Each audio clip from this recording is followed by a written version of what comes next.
through their monopoly over information that we receive, which allows them to control what we believe, white oppressive forces have infused into our collective minds the ideology that there are many truths and that we're all entitled to believe our own truths. But that's a lie that is being used to keep us divided and confused in regards to our plight and condition. It's untrue that there are many truths. The truth of the matter is that there is only one truth. If you're not functioning based on what is true, you are therefore functioning based upon a lie. And while most people do have the right to believe whatever they choose to believe, there's, however, a profound exception to that rule when it comes to the oppressed. The oppressed must function based upon what is actually true in order to liberate ourselves. Because if our understandings in regard to our plight and condition are flawed, then all of our liberating strategies that stems from those misunderstandings will also be flawed. This is precisely the reason why the oppressors have spread so many different false ideologies into our communities in regards to our plight and condition. They have us drowning in false ideologies. It's the true reason why millions of us are now saying the most ridiculous things while wearing a straight face in regards to our plight and condition. It's the true reason why millions are now saying that we made the N-word ours and that using it now ridiculously empowers us. That's an idiotic statement, but it's often said with a straight face. It's also why many are now insisting that we're our own worst enemies in spite of a brutally horrific history of the contrary and an ongoing reality proving that white oppressive forces are still our worst enemies. They've also have millions of us now insisting that we African Americans are not originally from Africa, in spite of the fact that millions of us have taken DNA analysis that have confirmed our African heritage. It's also why many are now saying that we're the true Jews, found within an easily proven fictional Bible written by our most ungodliest enemies. That premise makes no sense at all, but it is believed again by millions of our people. They also have us getting our morals from a book written by our most immoral enemies. Those enemies have also proven themselves as being history's most ungodliest group.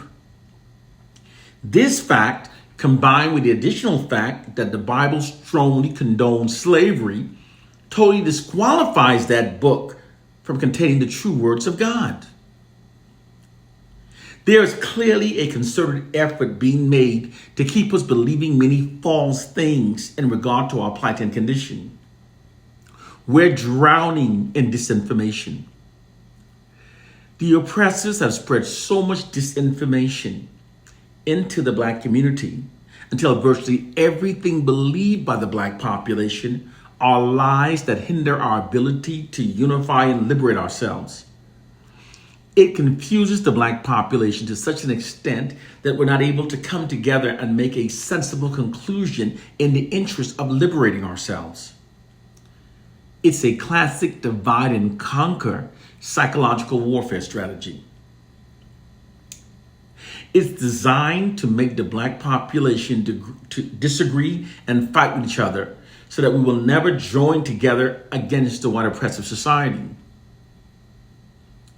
The ultimate goal is to keep us divided and confused so that we can then be ruled over forever. This nefarious psychological warfare system was deployed against the African American population in response to the unprecedented unified Black protests of the 1960s. The Kerner Commission's findings determined that Black unity was a core factor for it. It was therefore determined that black unity had to be eroded. These disinformation propaganda campaigns met that objective. They fundamentally changed the African American culture in ways that prevents that type of black unified protest from ever happening again. They also determined that a demoralized black population is much more easier to control than one that is not demoralized. This is because white social scientists also determined that an aggravating core factor for 1960s unprecedented unified black protests was an elevated and unifying black collective self-esteem brought on by the emergence of the Black Pride movement. It was logically decided that black unified revolt and protests could be subdued by keeping the collective self-esteems of the black masses very low. The white media's unrelenting negative depiction of the black population that amplifies the negative to the point that it distorts our reality is much more than just biased media reporting. It is actually a black racially demoralizing divide and conquer psychological warfare campaign. Black people are the unknowing targets of the most elaborate divide and conquer demoralizing psychological warfare campaign in world history. This warfare tactic is deployed like a massive media marketing campaign that constantly subjects the black population to receiving only the fraudulent worst narratives about ourselves. Within this system, fraudulent black racially demoralizing propaganda is being pumped unrelentingly into the unsuspecting minds of the black population without being challenged nor counterbalanced by an equal amount of black positive racially affirming information. Its weapon is the message that it carries and the way that it negatively affects the black population in terms of our behaviors. It conveys the subliminal message that black people are now our own worst enemies and that we therefore need whites to govern over our lives. Moreover, that black people should admire, respect, and trust only whites. This system is extremely effective because when black people are repetitively presented these noted narratives from trusted white media sources, it can be very difficult to resist its implied propaganda programming, especially when the propaganda is being deployed daily and so unrelentingly. With time being unable to refute the constant negative information about us, many black people eventually internalizes it and comes to accept it. They unconsciously influence how many within the black population perceive each other, creating division and self-hatred amongst us. It also shifts our collective aggressions away from the white society and redirects it towards and against ourselves. It's how the white establishment now protects itself from massive unified black retribution. If you think this is some silly conspiracy theory, it's because you don't know true history. Throughout Western history, oppressors have often deployed demoralizing divide and conquer tactics against the oppressed because creating self-loathing and division amongst the oppressed makes the oppressed much easier to control and subdue. This demoralized divide and conquer tactic was never abandoned. Black people are presently the unknowing targets of the most elaborate demoralized divide and conquer psychological warfare campaign in history. It's how the white society now protects itself from massive unified black retribution. And the oppressed will always believe the fraudulent worst about themselves. That's a quote from Frantz Fanon. This psychological warfare system is at the root of the profound division and self-loathing now afflicting so many black people. Its premise is that the more ashamed of ourselves that black people are made to feel, the more divided, self-hating, and more compliant we become with white dominance over our lives.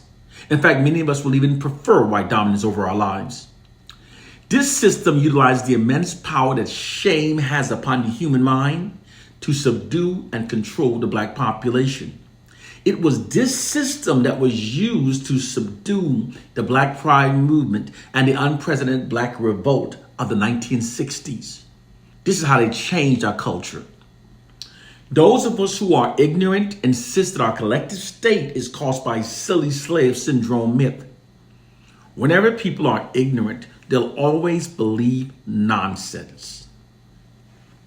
A speaker of truth has no friends. And those of us who know the truth must teach African proverb. I'd rather lose all of my black friends for telling the black liberating truth than to endorse idiotic falsehoods in order to hold on to my mentally enslaved black friends. Our core problem is that the ignorant ones have been made overconfident, and the intelligent ones have been made self-doubting, and they therefore remain silent. This silence allows the false beliefs held by the ignorant ones to spread throughout our communities, mentally enslaving the black masses. Whenever we allow ignorance to go unchecked, we're literally supporting the white oppressor's mental enslavement of our people. Therefore, those of us who know the truth must speak. We must speak, whether it clears the room or fill it out. We must speak the truth. One love and peace.